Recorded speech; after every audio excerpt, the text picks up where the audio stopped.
Alors, est-ce que ça marche? Oui, super.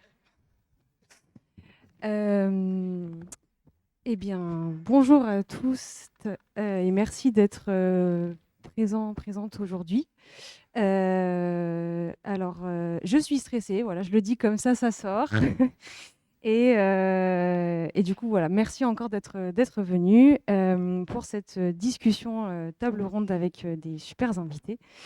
Donc un petit mot d'introduction, donc moi je m'appelle Juliette, je fais partie de l'association, Espace QG, qui est une bibliothèque associative, sur les questions de genre, de sexualité et les luttes contre les oppressions de manière générale. On a un petit camion et il est en bas, il fait très chaud, donc voilà, je comprends si on n'y va pas.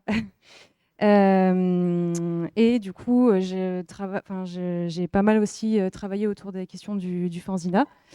Et l'association Disparate, qui organise du coup le Zinfest, nous a proposé une carte blanche cette année pour organiser la table ronde. Et du coup, ça a fait sens en réfléchissant et puis par nos activités respectives de se dire, on va peut-être faire quelque chose autour des archives et du fanzina, autour des cultures queer. Voilà, d'où cette table ronde intitulée Faire archives, zine et mémoire LGBTQAP+. Pour ça, j'ai pensé à différentes personnes que je connais plus ou moins, où on a fait du lien entre nous, pour venir parler et discuter autour de ces questions et avoir de chouettes échanges autour de la pratique donc, du fanzina et de l'archive queer, de par vos activités respectives. Parce que ce qui est super, c'est qu'on a toujours des multicasquettes et je pense que c'est le cas de tout le monde. Et du coup, dans un premier temps, si c'est OK pour vous, je vais vous laisser vous présenter en quelques mots, histoire de voilà, pouvoir engager la conversation. Si quelqu'un souhaite se dévouer. Bonjour à tous, merci d'être là. Donc moi je m'appelle André, j'ai plusieurs activités. Je fais des fanzines sous le nom de Aquafemme, qui sont surtout des fanzines de poésie. Sous mon nom civil de André Ospina, je fais des recherches sur l'édition d'artistes surtout et le fanzine. Et je suis commissaire d'expo de livres d'artistes et de fanzines. Et j'ai je m'occupe d'une collection de livres, de fanzines, d'éditions d'artistes, de revues, etc., qui s'appelle la collection BBQ, qui est une collection itinérante, qui fait partie du réseau Big Data comme Espace QG, euh, qui, qui me sert à faire des sélections pour des expos, des événements, et avec lequel je fais aussi des performances et des lectures et des ateliers. Voilà. Eh ben, bonjour à toutes et à tous, merci d'être là aussi. Pareil, je suis un peu stressée, ça va se détendre petit à petit, mais au début, voilà, je pense qu'on va un peu tous l'être, voilà, parce que bah, on est un peu des geeks du fanzine, donc on a un peu ce truc, pas très à l'aise socialement. Moi, pour me présenter moyennement rapidement, je m'appelle Marlo. J'aime bien me situer sur le plan de la classe et de la race sur ce genre de discussion qui a quand même des enjeux politiques. Je suis une personne blanche, issue de mes parents sont blancs depuis plusieurs générations, voilà.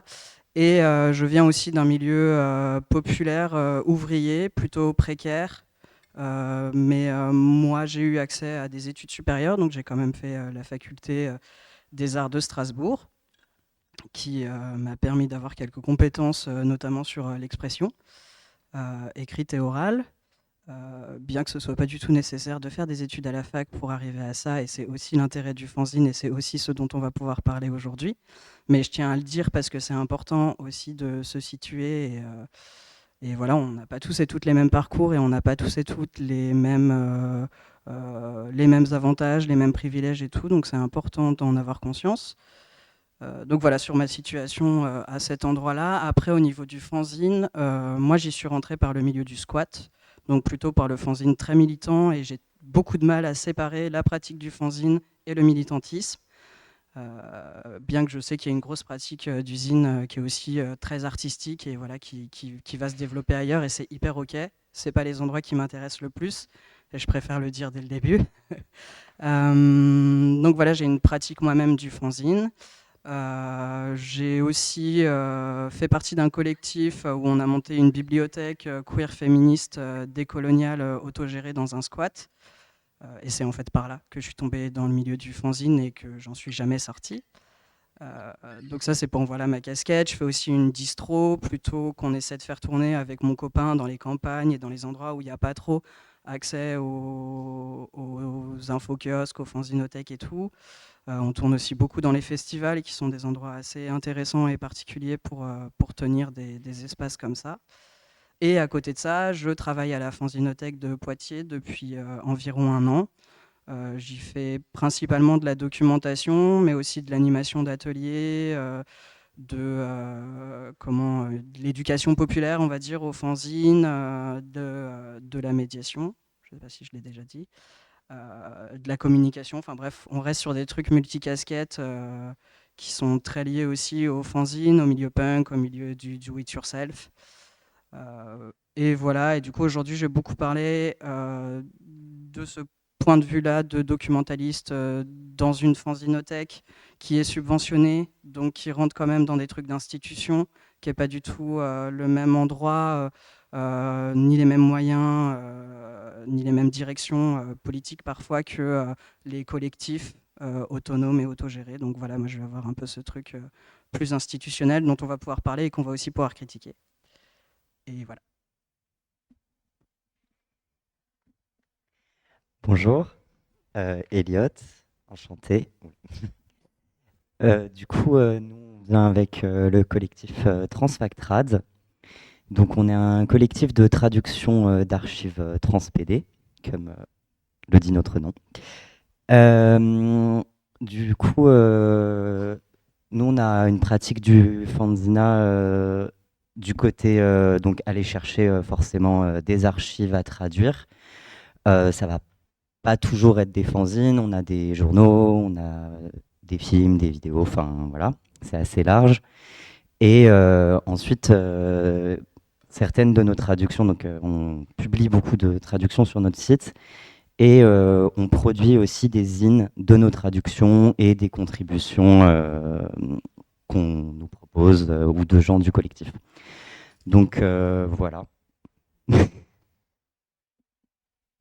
Et salut, du coup, moi c'est Alix, ou mon pseudo artistique c'est Bribri. Je fais aussi partie du collectif Transfactrad et j'ai moi aussi de multiples casquettes. Je trouve ça important de parler de réseau parce qu'on est beaucoup aujourd'hui à faire partie d'un réseau d'archives et de bibliothèques qui s'appelle Big Data.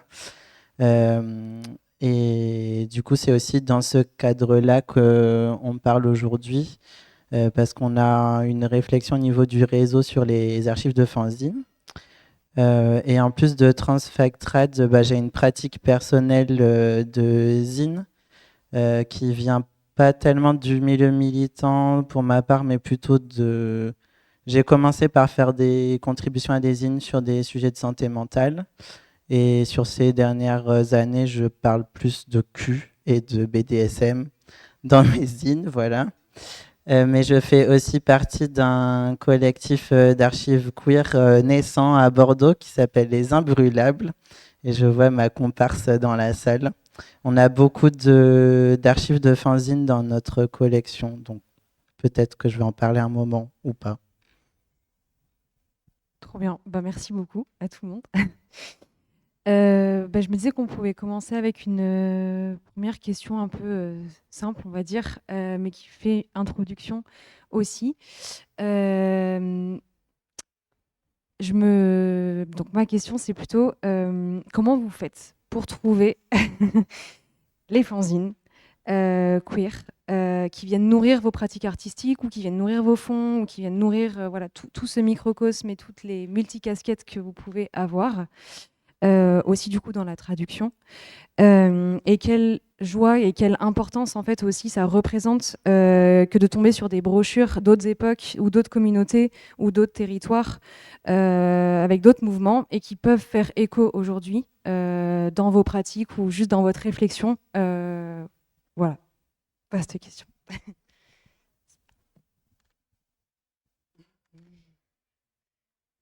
Oui. Du coup, moi, ça fait une dizaine d'années que je suis dans le milieu du fanzine. Au début, j'étais pas du tout dans des pratiques queer, mais du coup, disons que j'ai un œil depuis un moment à la fois sur les producteurs de fanzines, productrices, producteurs, à la fois sur les lieux, à la fois sur les salons. Du coup, j'ai l'impression que j'ai un peu une sorte de veille continue sur tout ça. Que j'ai créé plusieurs bibliothèques aussi itinérantes dans ma vie.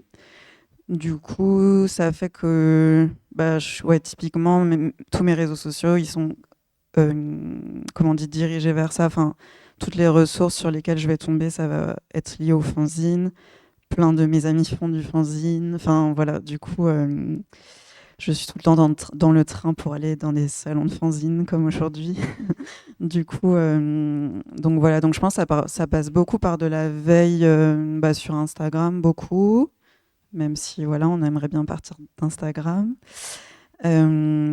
Après, par les salons de fanzine, beaucoup. Les archives, enfin pour ce qui est des fanzines queer, aussi un peu les archives, aux archives de Marseille, aux archives de Paris, enfin toutes les archives queer ont du fanzine. En tout cas, j'ai l'impression, de là où j'ai visité. Et moi qui m'intéresse à l'édition d'artistes, donc plus dans le champ de l'art contemporain, c'est, enfin voilà, il y a une porosité hyper forte, voire il n'y a pas vraiment de distinction pour certains producteurs, puisqu'il y a des personnes qui se considèrent comme artistes, qui font du fanzine, et qu'il y a des artistes qui ont une pratique de militantisme. Et du coup, ça peut être voilà, totalement imbriqué. Donc, même dans des distros, enfin, voilà, j'ai l'impression que oui, autant dans des fonds d'art contemporain que dans des distros, des fois, en fait, on peut trouver des choses similaires et des choses aussi qui n'ont rien à voir et qui n'iraient pas dans l'un ou l'autre. Voilà, pour les lieux où je les trouve. Les lieux dédiés aux livres d'artistes aussi. Je pense à un lieu qui s'appelle le Centre des livres d'artistes dans le Limousin où j'avais fait une résidence. Et puis aussi des fanzinothèques, comme la fanzinothèque de Poitiers, où c'est pas dédié à ça, mais au final, quand on y passe du temps, on finit par les trouver, voire les documentalistes ont déjà fait des petites sélections. Et après, je pense, moi j'ai un plaisir hyper différent avec les choses, on va dire, anciennes et présentes, parce que de base, je m'intéresse pas du tout aux archives. Enfin, ma collection, autant que... Enfin, je m'intéresse vraiment à des choses genre post-2022, quoi. Du coup, Enfin, je sais pas, je pense que quand je découvre des vieux fanzines ou des vieux documents, je trouve ça hyper beau, hyper intéressant, mais je pense que j'ai pas la même excitation que de me dire ah, c'est une personne en ce moment qui va parler de quelque chose qui se passe en ce moment, de sa vie, de ses luttes, etc. Et que j'ai beaucoup un rapport à l'archive qui est en fait, j'adore les perzines, les éditions à la première personne, en mode on archive sa propre vie, ou on archive son groupe d'amis ou le collectif dans lequel on est. Et le fanzine va servir de support de médiation quoi, pour ça. Donc je pense que c'est surtout ça qui m'intéresse que le côté archive avec les odeurs de poussière et tout ça, même si j'aime bien quand même. Et ouais, voilà, en gros. Eh ben, je vais pas répéter sur tous les lieux parce que c'est un peu pareil quoi. Beaucoup les festivals, les foires aux fanzines et aux livres, les gros regroupements comme ça. On y trouve beaucoup de zines, plutôt du coup des zines contemporains, donc produits actuellement. C'est pas là qu'on va, enfin c'est rarement là qu'on va trouver des vieux fanzines. Sachant que souvent enfin voilà, les festivals auxquels on va sont organisés par un certain type de personnes qui ont un certain type de biais de point de vue, donc on va y trouver un certain type de production. On ne trouvera pas tout, mais c'est aussi pour ça que c'est intéressant d'essayer de multiplier à la fois les endroits où on va, mais aussi de soutenir les personnes qui veulent monter ce genre d'événements et qui n'ont pas accès pour le moment. Donc voilà, sur les endroits où on peut trouver des zines, enfin bon, ce qu'a dit déjà André, quoi, toutes les fanzinothèques. On a parlé de la fanzinothèque de Poitiers parce qu'elle est assez proche et euh, elle est assez énorme. Elle date de 89, donc on a la chance, de par un soutien financier de la ville, en fait, de pouvoir perdurer, là où beaucoup de fanzinothèques sont quasiment que bénévoles, donc ne tiennent pas. Enfin, c'est très rare qu'une fanzinothèque tienne plus de 10 ans, sans compter les conflits internes, la fatigue, enfin voilà, tout un tas de trucs. Donc la fanzine de Poitiers est intéressante pour ça, parce qu'on peut y trouver des archives autant assez vieilles, enfin qui datent des années 70, 80, 90, à des productions très récentes, parce qu'on ne fait pas de tri ou de sélection, on n'a pas de thématique arrêtée. Même si c'est quelque chose sur lequel on reviendra plus tard dans la discussion, mais même si là encore il y a des biais, parce que les documentalistes, on vient d'un certain endroit, on vient de certaines classes sociales, on est racialisé d'une certaine manière et tout, donc faut pas croire qu'on va pouvoir. On n'est pas neutre, enfin voilà, comme partout, on n'est pas neutre. Mais voilà, la fanzinothèque de Poitiers permet quand même d'avoir un éventail qui est assez intéressant, qui est assez riche. Et après, bah, il y a plein d'autres fanzinothèques en France où vous allez pouvoir trouver d'autres choses. Il y a aussi un centre d'archives des sexualités à Marseille qui est assez intéressant et qui a un très beau jardin au demeurant. Auquel moi j'avais pas encore pu aller, mais j'ai un petit zine là-bas qui en parle et tout. Donc voilà, il y a ce genre d'espace-là. Et puis, ben, des fois, c'est aussi parler à des personnes et voilà, notamment des personnes plus de nos générations, enfin, qui ont plus de 50 ans et tout, et en fait se rendre compte qu'elles ont des archives chez elles et qu'elles ont des trucs parfois hyper précieux qu'on peut pas récupérer. Et c'est de voir comment on fait du lien aussi avec ces personnes dans la vraie vie. Moi, c'est un truc qui m'intéresse beaucoup, de ne pas trouver les archives que sur Internet, mais aussi dans le monde physique, on va dire. Et pour ce qui est des émotions et tout que ça dégage, moi j'ai l'impression que l'émotion qui domine quand je trouve des zines anciens, c'est une forme d'excitation et de curiosité très forte. Et c'est pas tant dans le fait d'être là, genre, ouais, on existait déjà dans les années 80 ou 90, parce que ça, c'est bon, je l'ai intégré. Mais c'est par contre de voir comment on parlait, comment on montait les images, qu'est-ce qu'on s'autorisait à dire, qu'aujourd'hui on s'autorise plus, mais à quels endroits aussi, du coup, on disait des dingueries qu'aujourd'hui ce serait pas possible, à quels endroits il y a des conflits qu'on a aujourd'hui dans la communauté queer, qu'en fait, dans les années 90, il y avait mot pour mot les mêmes conflits. Et ça, c'est un endroit qui vient vraiment me toucher fort, parce que ce qui m'intéresse dans les fanzines, c'est la notion de transmission et de comment ça nous aide aussi à construire nos luttes, à nous remettre en question, à évoluer collectivement et pas seul dans son coin. Et du coup, moi, ça vient vraiment me produire ce truc-là, et j'aime en particulier tomber sur un zine et me rendre compte qu'en fait, j'ai déjà lu un autre zine de cette personne, mais que j'avais pas son nom, donc je savais pas que c'était elle, et que c'est un truc complètement différent, que la personne, elle a grave évolué entre-temps. Et du coup, ça vient faire un truc de filiation que je trouve très fort, et qui du coup me rappelle aussi l'importance d'avoir accès à des zines qui nous concernent, et du coup de faire en sorte que d'autres personnes aient accès à des zines qui les concernent aussi, elles et eux aussi. Parce que voilà, quand on est queer, blanc et tout, on n'est pas les seules personnes minorisées, et c'est bien de conserver des archives qui nous concernent, mais comment on fait pour faire en sorte que d'autres archives existent? Donc voilà, moi c'est vraiment ces trucs-là, et après j'ai aussi beaucoup de plaisir à découvrir des trucs contemporains, mais là ça va plus être dans la rencontre avec la personne qui fait les zines, et c'est aussi pour ça que j'aime beaucoup les découvrir en festival ou en soirée ou en Pride ou ce genre d'endroit, quand il y a des espaces pour des distros, parce que c'est hyper intéressant de parler aux gens, de voir pourquoi elles ont dit ça, de voir d'où elles viennent, c'est quoi leur colère, c'est quoi leur joie, et voilà, sur les émotions, moi, c'est vraiment ça.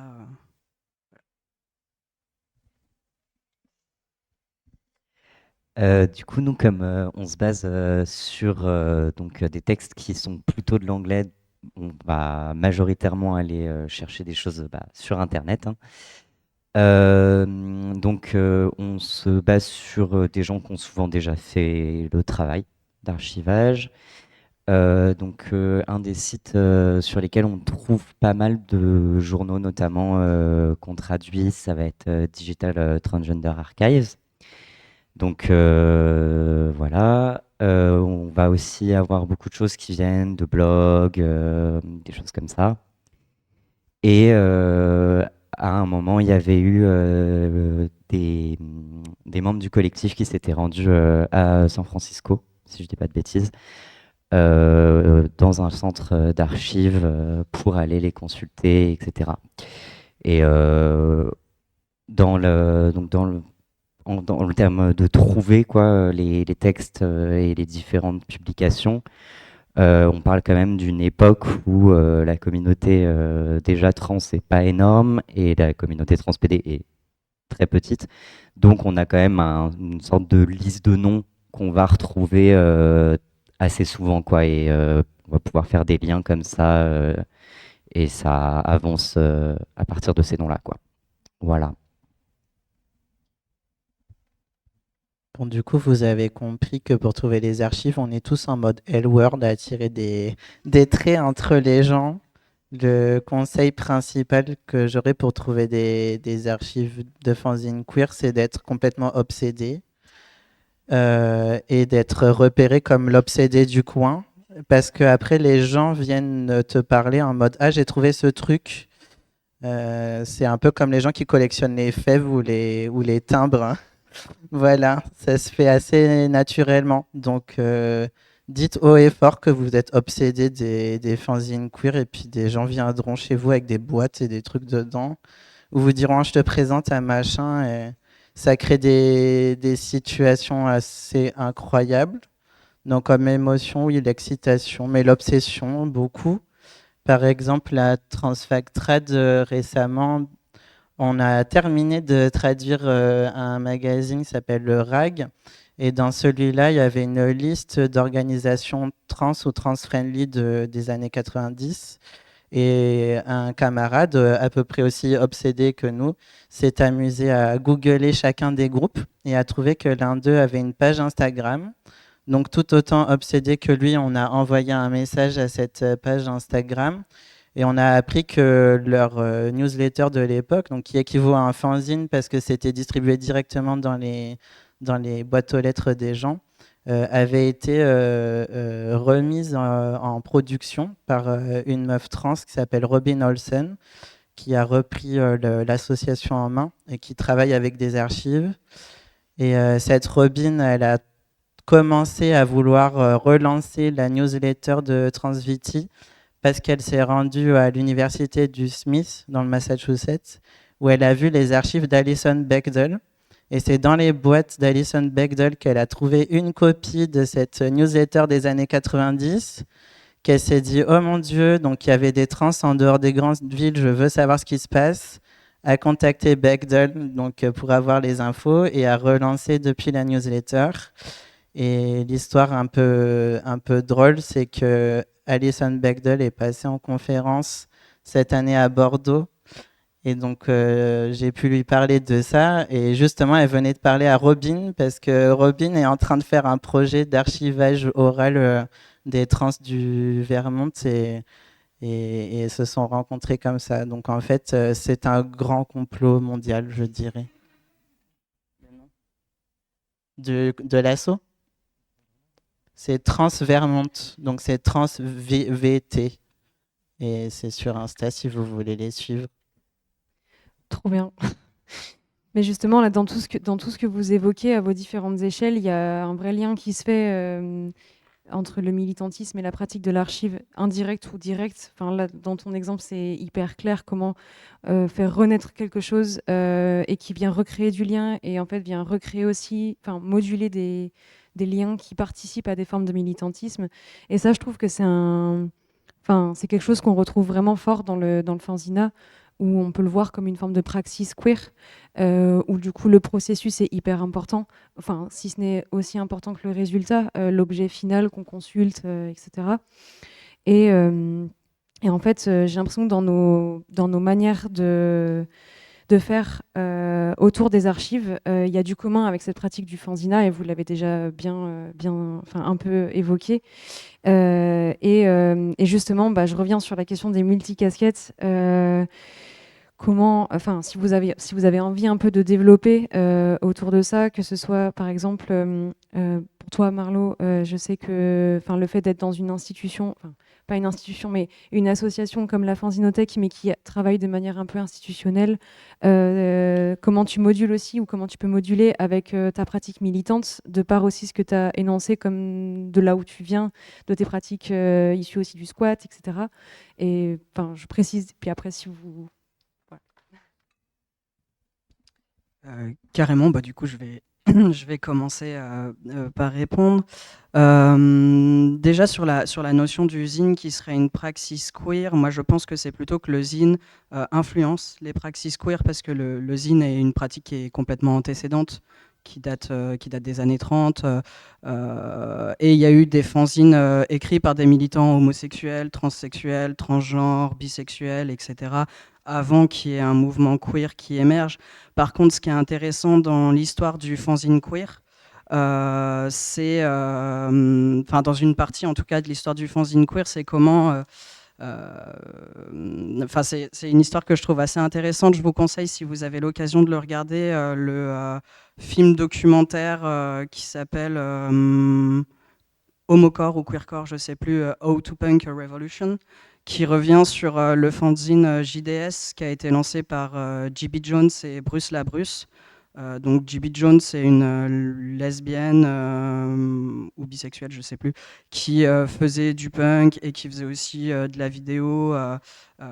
Voilà. Et Bruce LaBruce, c'est aussi une personne qui était pas mal dans le milieu punk et qui faisait aussi des films, plutôt des courts-métrages à l'époque, pas mal de porno, hyper chelou, très intéressant. Je vous conseille d'aller voir ce que ces deux personnes font. C'est vraiment hyper chouette et hyper fort. Et en fait, dans les années 90, ces personnes, avec leurs potes, vivaient dans un squat à Toronto et en fait, ils ne trouvaient pas d'autres personnes queer dans la mouvance punk et alternative avec qui faire des trucs. Et du coup, ils se retrouvaient soit chez les homos, mais en fait, ils ne s'y sentaient pas du tout à l'aise. Et il y avait trop de libéralisme, trop de trucs d'intégration et tout. Et du coup, ils ne se sentaient pas à l'aise là. Et en même temps, quand ils allaient dans le milieu punk, ils se prenaient énormément de sexisme, de misogynie, d'homophobie et tout ça. Et du coup, l'idée leur est venue dans leur squat de lancer le fanzine JDS, dans lequel en fait ils ont inventé une scène punk, queercore, hyper vénère à Toronto, comme s'il y avait énormément de groupes et tout. Donc en fait ils ont fait poser genre des mecs hétérosexuels, ils faisaient croire que c'était des PD qui étaient dans des groupes, machin. Ils ont vraiment fait des fausses chroniques de CD, de concerts et tout. Et quand aujourd'hui on connaît pas cette histoire et qu'on tombe sur ces zines, on a vraiment l'impression que c'est vrai. Et ce qui est hyper intéressant, c'est qu'en fait, ça a participé en tout cas à lancer une mouvance homocore et du coup après qui est devenue queercore pour être plus inclusive entre guillemets, en tout cas plus représentative de la multiplicité des personnes qui étaient dans ces milieux. Et en fait, ça a grandement participé à lancer les zines queer militants, voilà, et à envahir aussi le milieu punk, enfin plutôt à dire, en fait, on est là, vous faites chier à prendre toute la place. Politiquement, on construit beaucoup de choses, et je trouve que c'est intéressant d'avoir moi, ce qui m'intéresse du coup dans cette pratique du fanzine queer, c'est comment on part d'un endroit où on a l'impression d'être seul et de ne pas exister. En fait, il y a tout plein de personnes comme nous, mais juste on n'est pas soudés, on n'a pas encore de communauté très claire, très précise. Les années 90, c'était le début du mouvement queer.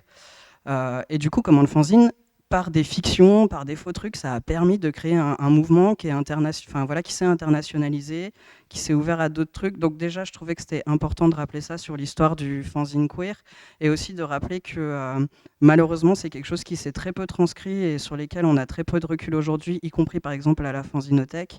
Mais beaucoup de production du fanzine, à la fois punk, mais aussi du fanzine queer, est très inspiré et a beaucoup à rendre, en tout cas, à donner aux luttes décoloniales et antiracistes, où en fait il y avait aussi une grosse production de fanzines, de micro-éditions, parce que le fanzine, en fait, c'est se réapproprier des outils de production de la parole, de l'édition, de la diffusion, auxquels on n'a pas accès. Et du coup, les personnes qui y ont le moins accès, c'est les personnes les plus précarisées.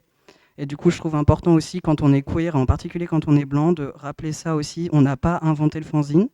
Et on doit aussi beaucoup à d'autres personnes, des ouvriers, des personnes racisées, des personnes très précaires qui nous ont aidés, qui nous ont inspirés, et que nous aussi, après, on a pu soutenir et tout, mais voilà, il y a un espèce de va-et-vient qui, pour moi, est très important à rappeler dans la pratique du fanzine et dans la pratique politique queer, quoi. Donc voilà, j'avais envie de parler de ça et pour clarifier en tout cas mon point de vue sur ça. Et ce qui est intéressant par contre en effet, c'est comment la pratique du fanzine et du fais-le toi-même a vachement donné de l'énergie et des outils et tout, et voilà, de l'énergie au mouvement queer des années 90 et après aussi comment le mouvement queer en aussi s'émancipant de certains milieux et tout, a lui-même influencé le milieu du fanzine. Et aujourd'hui, force est de constater qu'une grande partie des personnes qui font encore des zines et qui organisent des événements autour du fanzine et qui en parlent et tout, c'est des personnes queer. C'est beaucoup des personnes trans, c'est beaucoup des personnes précaires qui souvent sont moins visibles, y compris dans les événements queer et y compris dans les événements de fanzine. Donc je trouve important de rappeler ça et je trouve ça très intéressant cette évolution de l'histoire qui n'est pas du tout linéaire, quoi, et qu'il ne faudrait pas croire que nous, on a tout inventé. Et en même temps, on a apporté beaucoup de choses, et c'est important de le dire aussi. Et on continue d'apporter beaucoup de choses, et ça, c'est quelque chose d'assez fort. Et sur, du coup, ma position en tant que documentaliste salarié qui rentre dans un truc, qui a des subventions de la ville, la fanzinothèque de Poitiers, en fait, existe encore aujourd'hui que grâce à des subventions assez énormes de la ville de Poitiers. Sans ça, je pense qu'on aurait fermé comme tout un tas d'autres fanzinothèques avant nous. Donc on existe beaucoup grâce à ça, mais aussi grâce au soutien de personnes qui font des zines, qui nous envoient des dons. L'immense majorité de notre collection, donc c'est à peu près 60 000 fanzines, c'est quasiment que des dons de personnes qui ont fait des collections, de personnes qui font des zines et tout. Donc on est aussi très dépendant de ça. Et donc moi, ma position là-dessus, elle est très complexe. C'est comme toutes les personnes qui viennent plutôt de milieux militants et qui sont obligées de retourner dans le salariat parce qu'en fait la précarité fait qu'on est obligé de trouver un taf. Moi j'ai la chance d'avoir trouvé un super taf, mais quand même je suis obligé de faire des compromissions. Et en même temps, la fanzinothèque de Poitiers, c'est un endroit qui est encore resté assez punk pour que je puisse y faire beaucoup de choses avec beaucoup de marge de manœuvre.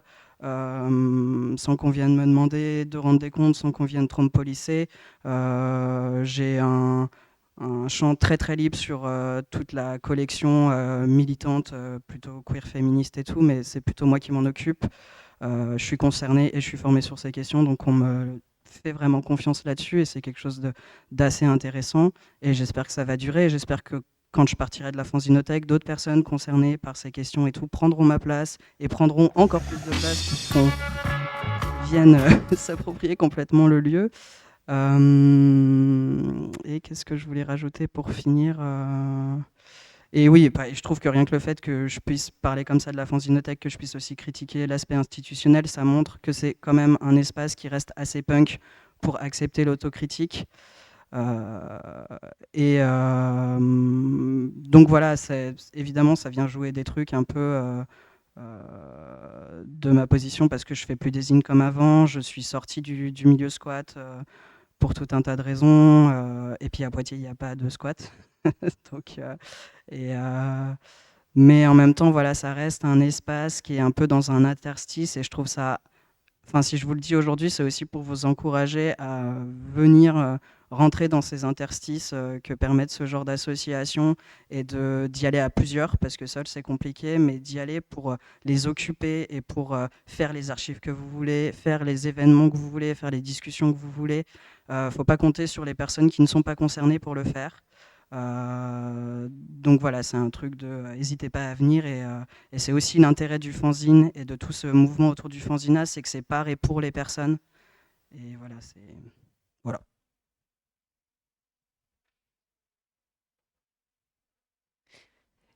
Peut-être si pour rebondir sur ce que tu disais, du coup Transfactrad et la BBQ, vous faites partie donc de Big Data que tu as mentionné tout à l'heure, Alix, et qui du coup est un réseau francophone de centres d'archives et bibliothèques LGBTQIA+.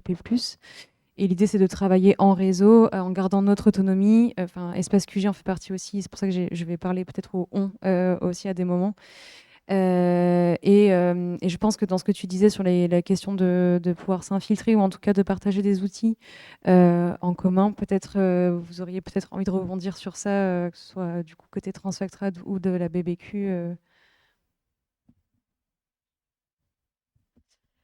Oui, bah, c'est vrai qu'avec Big Data, pour le coup, ouais, on fait un gros travail sur bah, oui, mettre des outils ou des ressources en commun. Donc c'est hyper intéressant. Bah, peut-être que je peux parler voilà, dire, là, en ce moment, on est sur un projet, entre autres, qui s'appelle Zincor.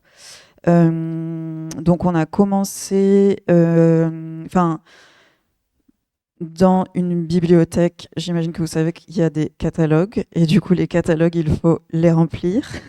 Et du coup, ce sont les bibliothécaires qui font ça. Et les fanzines, c'est particulièrement difficile à cataloguer puisqu'il n'y a pas de données qui existent, puisqu'elles n'ont pas d'ISBN, ils n'ont pas de code barre. Et du coup, on doit tout créer manuellement et on doit aussi créer la manière dont on a envie de le cataloguer, lui donner forme quoi, dans le catalogue.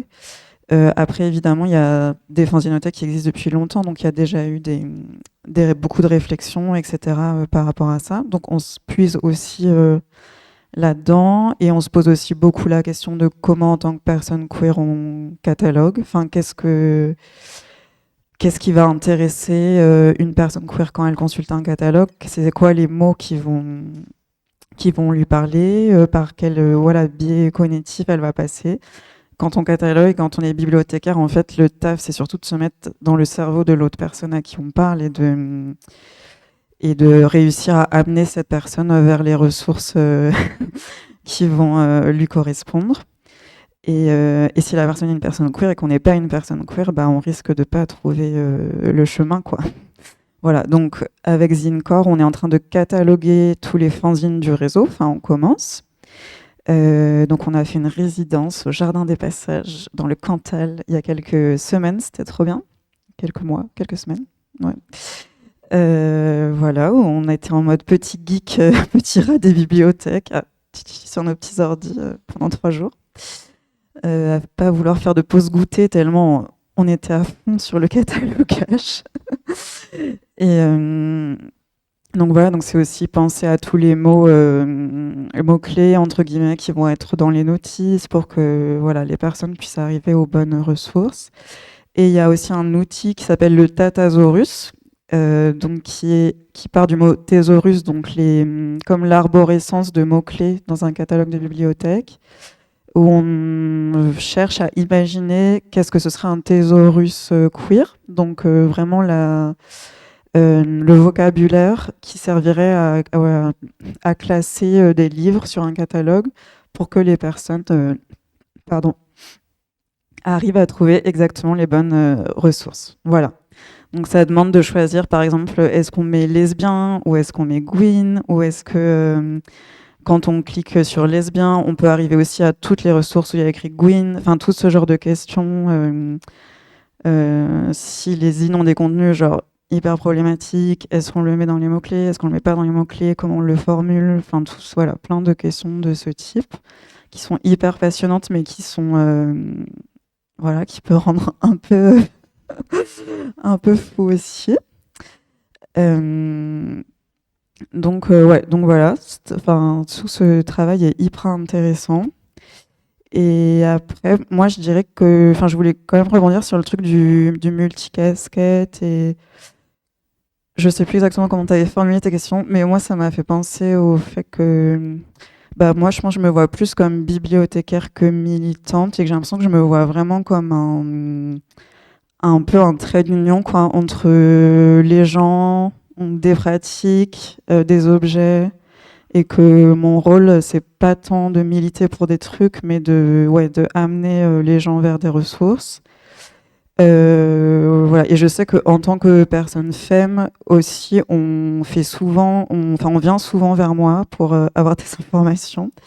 Et du coup, dans ma pratique, il y a aussi beaucoup l'aspect performatif de comment je peux utiliser le fait d'être latina, être femme, pour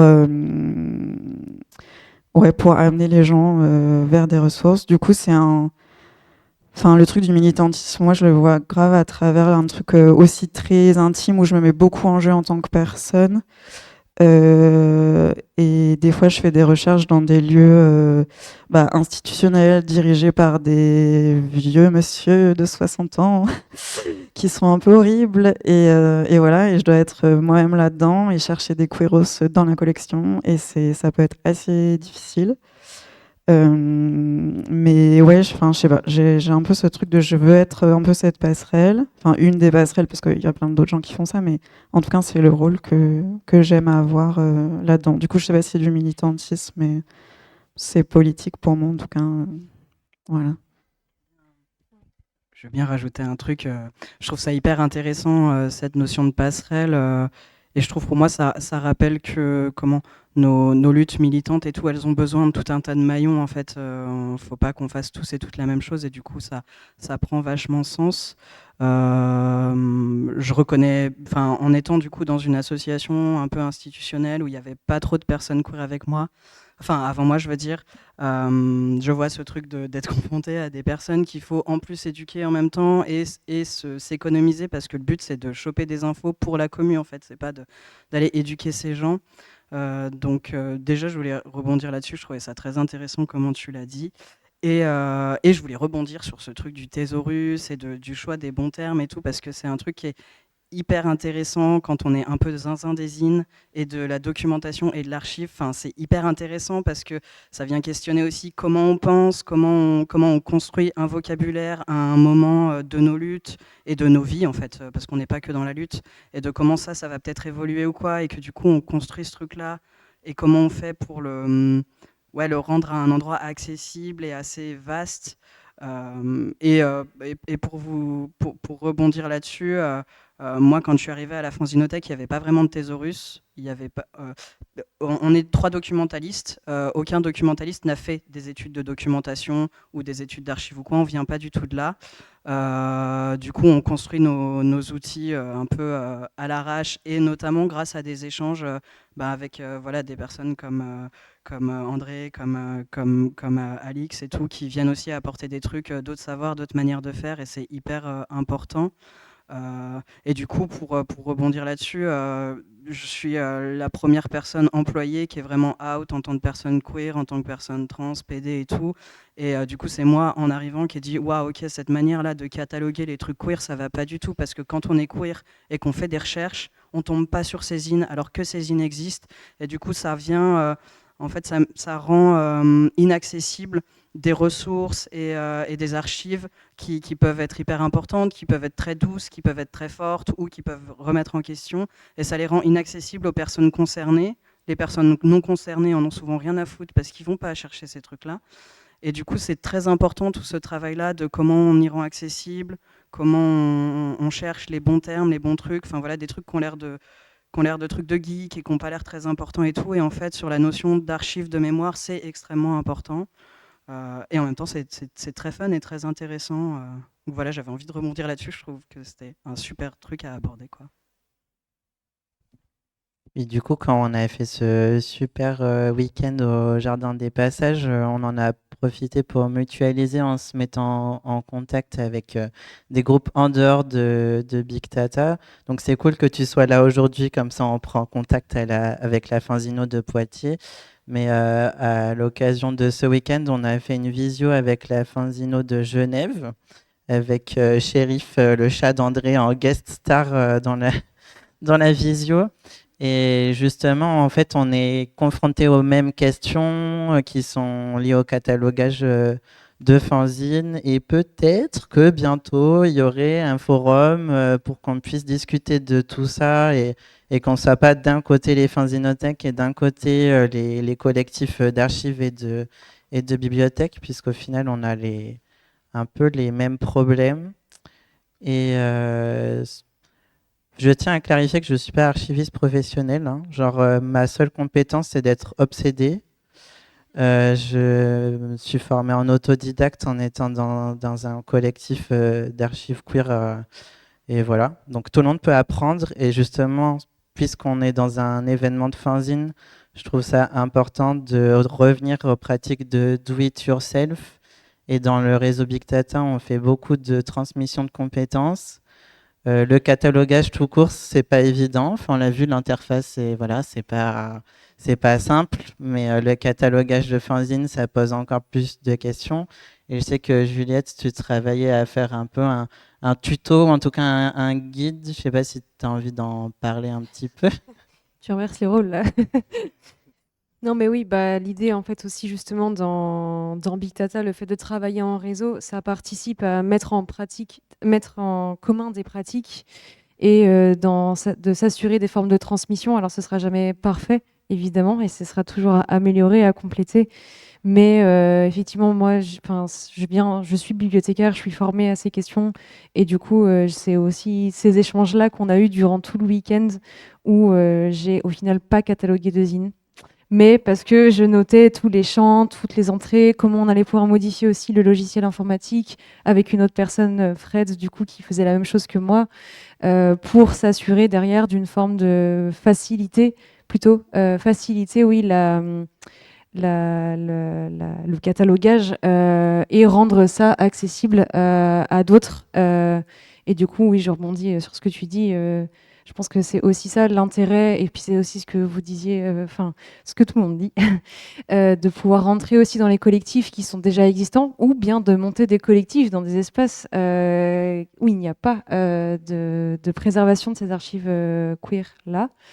Quelles qu'elles soient. Et en tout cas, voilà, il y a des réseaux sur lesquels on peut s'appuyer, et Big Data en fait partie. On est dans une forme d'idée de transmission de ces outils-là pour une forme aussi d'indépendance.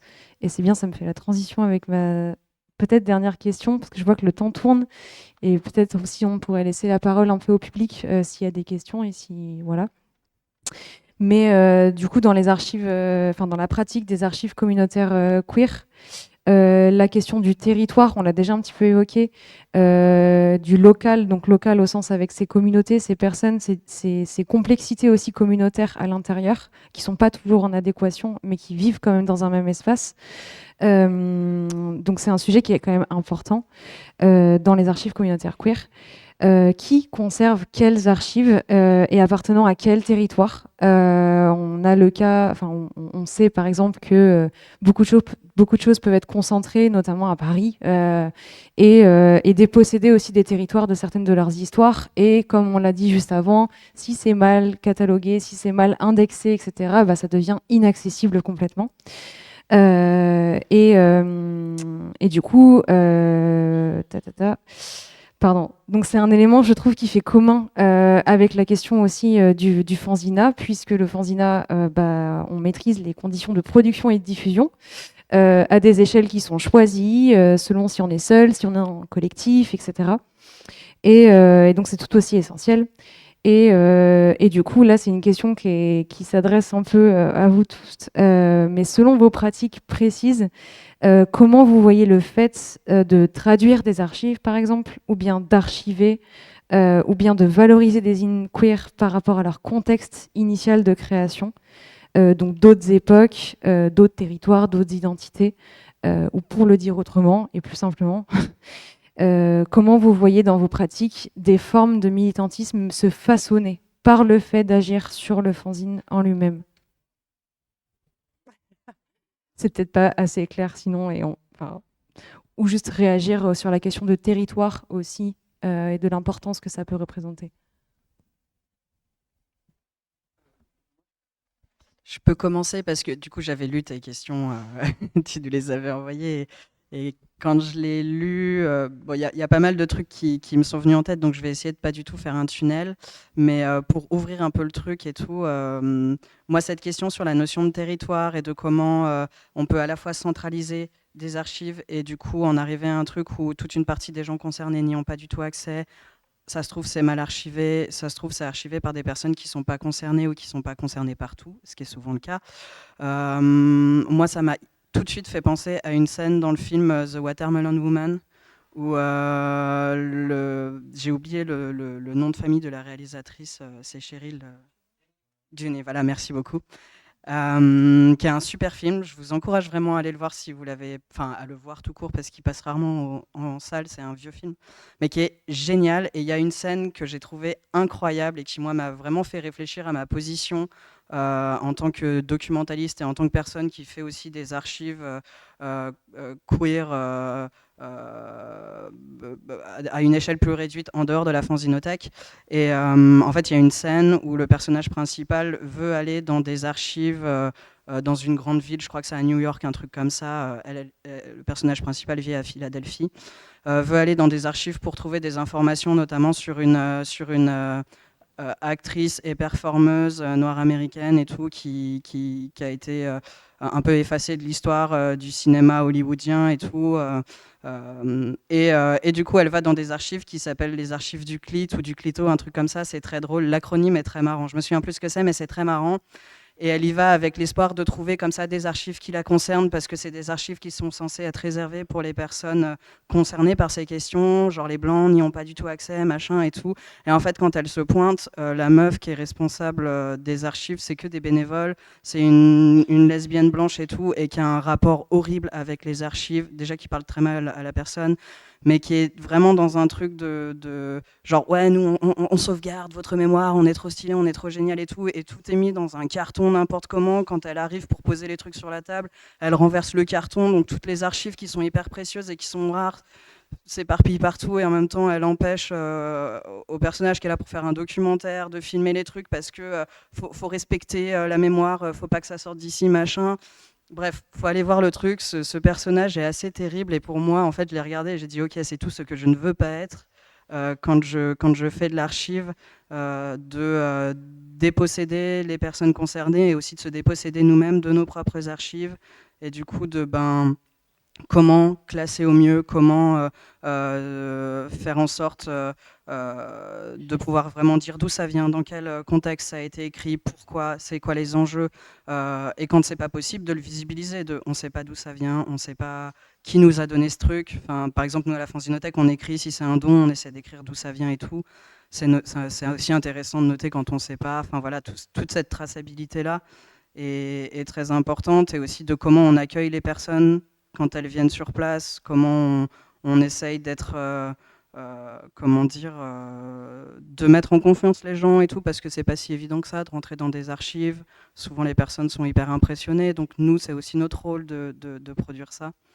Et du coup, ouais, c'est ça, de pas extraire comme ça à l'arrache, et de pas nous se croire tout puissants et je sais pas quoi, et en fait d'être au service à la fois des archives et des personnes qui viennent les consulter. Du coup, voilà, je me suis dit pour ouvrir sur cette question et vraiment aller voir ce film et regarder cette scène.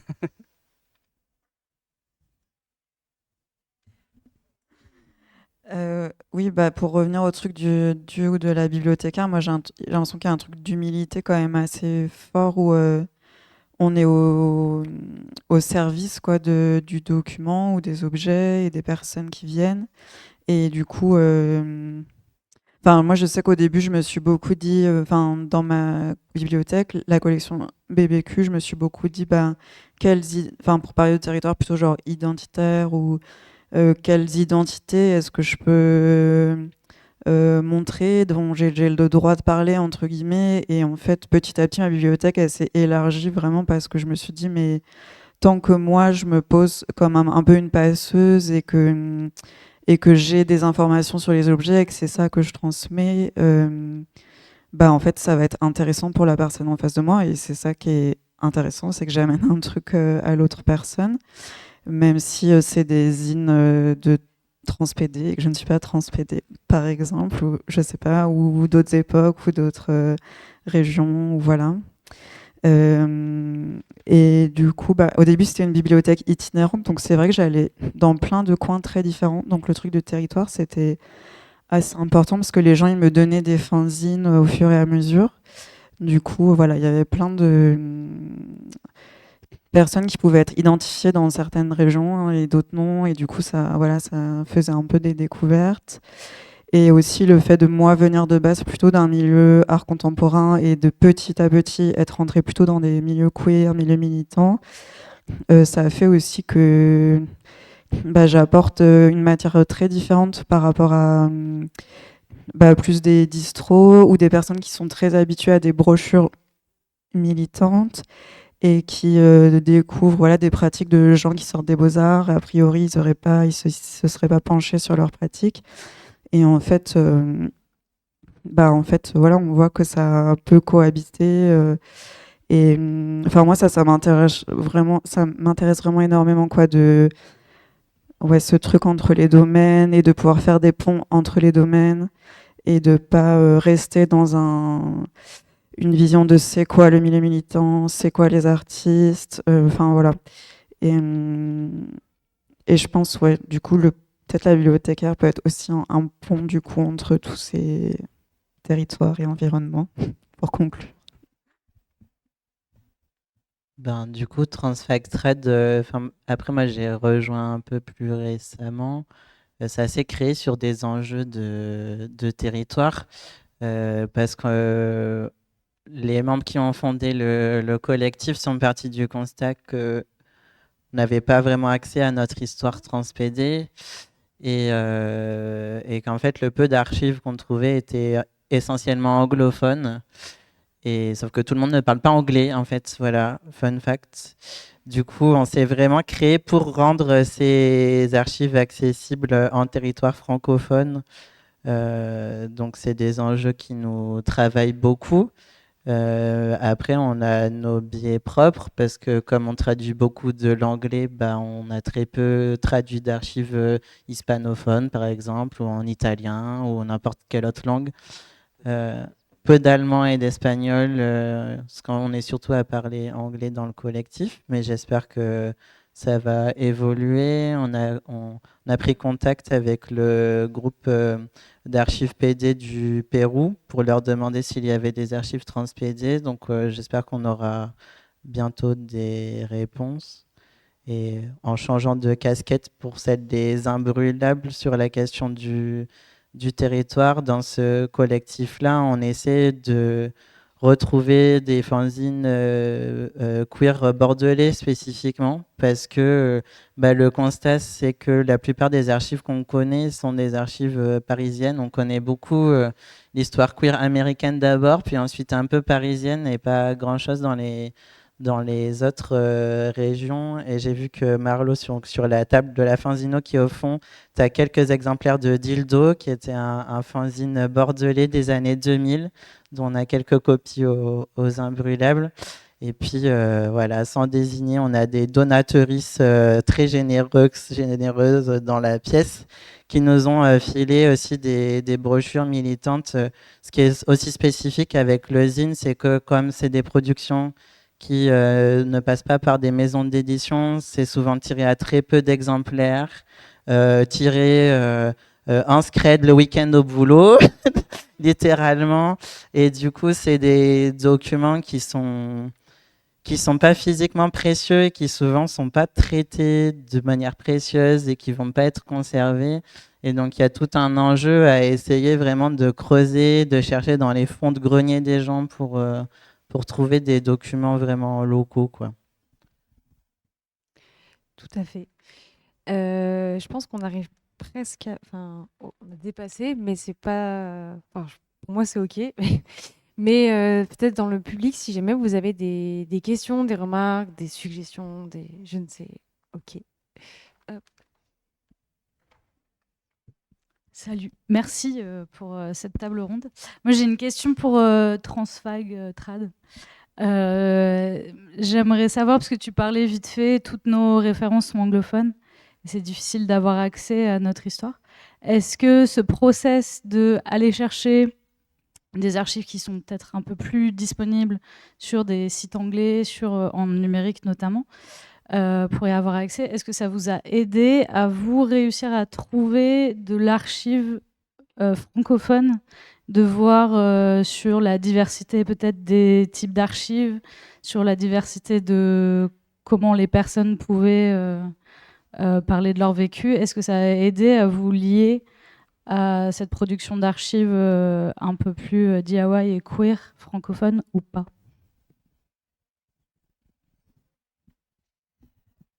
Du coup, pour répondre à ta question, en termes d'archives transpédées, j'ai pas l'impression que ça nous ait aidé à trouver énormément de choses. Par contre, forcément, ça nous a poussé à créer du lien avec les différents collectifs d'archives queer autour de nous, avec qui on a pu travailler, créer des moments collectifs, etc.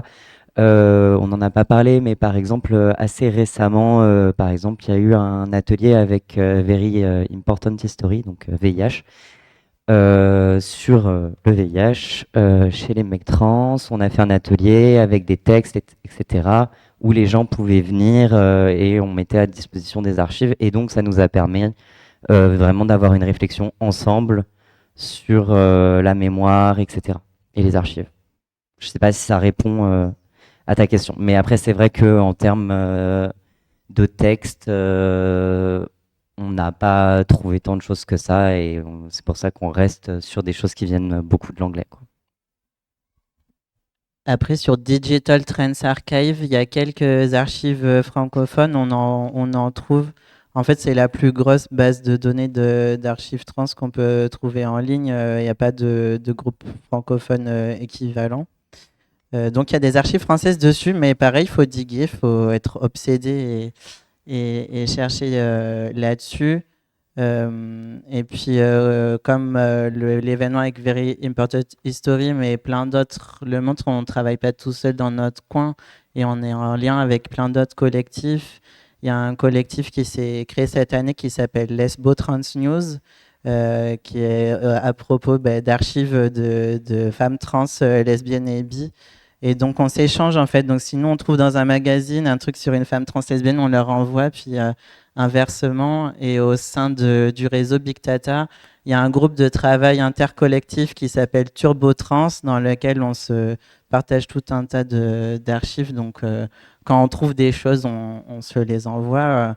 Et puis, comme vous voyez, les archives, c'est de l'obsession, c'est du désir. Comme Desire Line, c'est un super docu qu'on a sous-titré qui parle de ce désir-là. Et c'est de la drague aussi. Moi, honnêtement, j'ai trouvé pas mal de créateurs de fanzines transpédés sur Grindr. Donc, c'est une autre porte d'entrée pour trouver des fabricants, fabricantes. Et je pense que tu rigoles parce que tu sais, parce que toi aussi, tu leur as parlé. Est-ce qu'il y aurait d'autres questions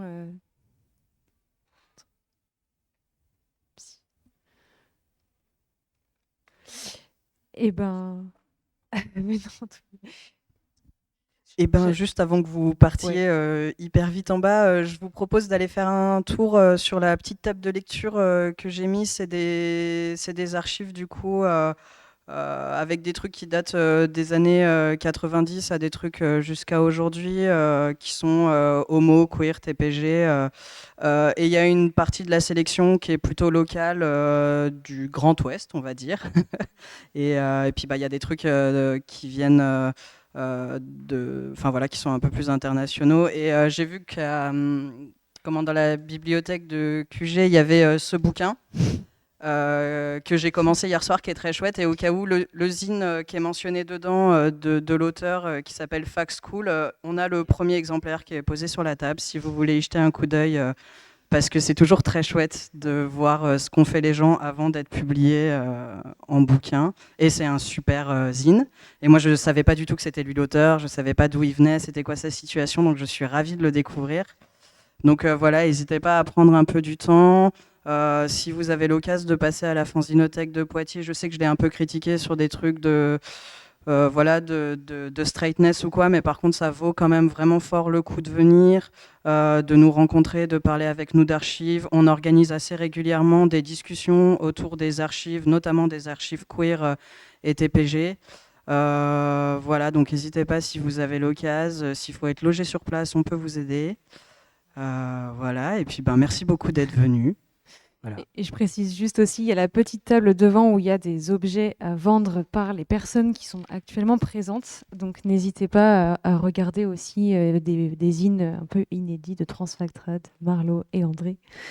Et il y a une caisse de soutien également à Big Data pour les projets dont on a mentionné, du coup Zincore. Ça coûte de l'argent tout ça, de se déplacer, de se retrouver sur des week-ends, donc ne pas hésiter si vous avez envie de partager. Voilà.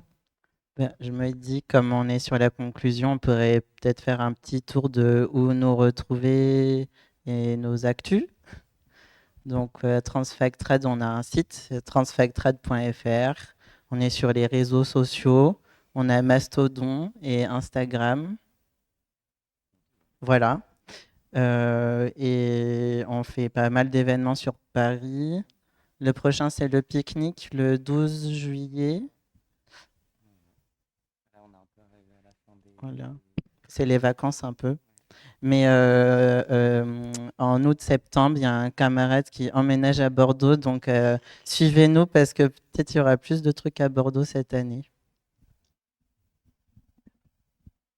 Du coup, moi, sur ma production personnelle, parce que c'est vrai que j'ai beaucoup parlé de mon côté fanzino, mais je fais aussi des zines, et plutôt aussi des zines autour des questions des sexualités trans, BDSM, déviantes et fantasmées, et sur la politique autour de tout ça. Je suis en train de travailler sur une réédition d'une bande dessinée que j'ai fait. Vous pouvez en trouver encore un exemplaire s'il n'est pas encore parti là-bas. Donc dans mes actus, moi j'ai ça, et puis je travaille toujours sur la production de brochures militantes, et en ce moment je travaille beaucoup autour de la question de la misandrie dans les milieux queer, de l'axe transphobe et transmisogyne que ça produit, et aussi homophobe. La question aussi de la justice transformative et de son impact sur la santé des personnes qui se font call-out ou qui se font exclure. Si vous avez envie d'en parler, n'hésitez pas. Il y a mon contact sur mon zine là-bas, et sinon je peux vous le donner si le zine est parti. Et vous pouvez me trouver sur Insta. Mon pseudo, c'est Marlo Kanowski. Je pourrais vous le donner après si vous voulez. Donc ça, c'est pour les trucs perso. Et du côté de la fanzinothèque, on est ouvert pendant l'été, mais on va l'être peu parce qu'il fait trop chaud dans nos locaux.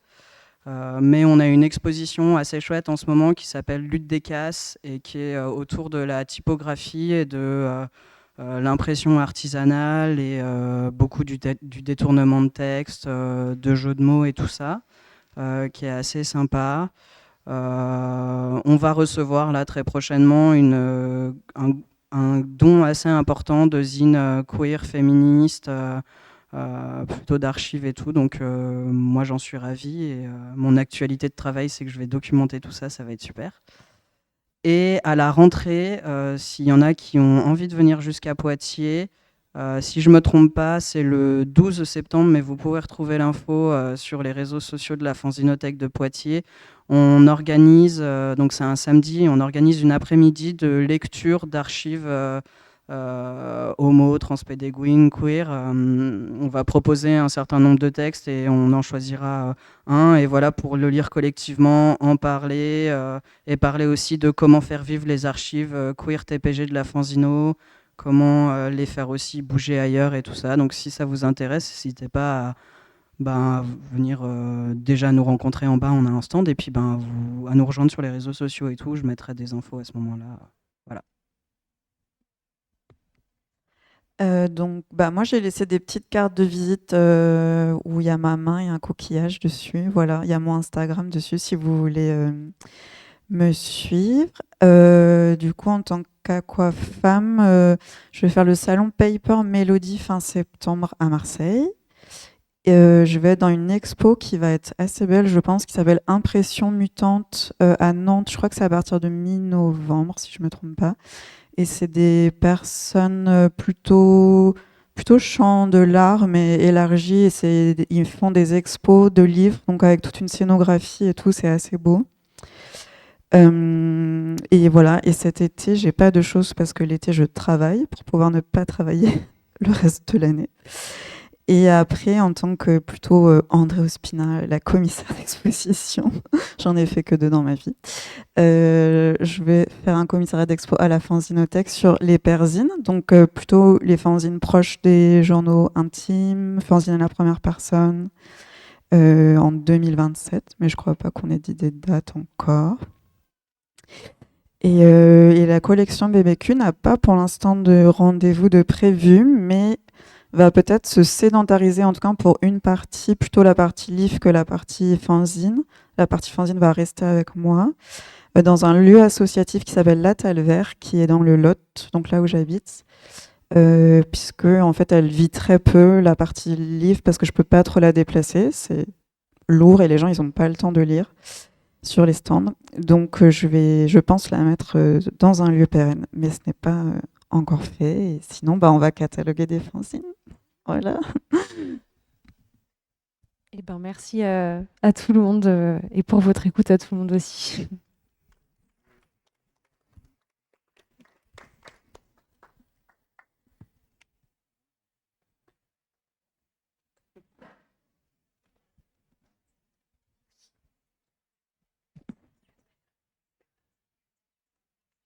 Non, pas du tout.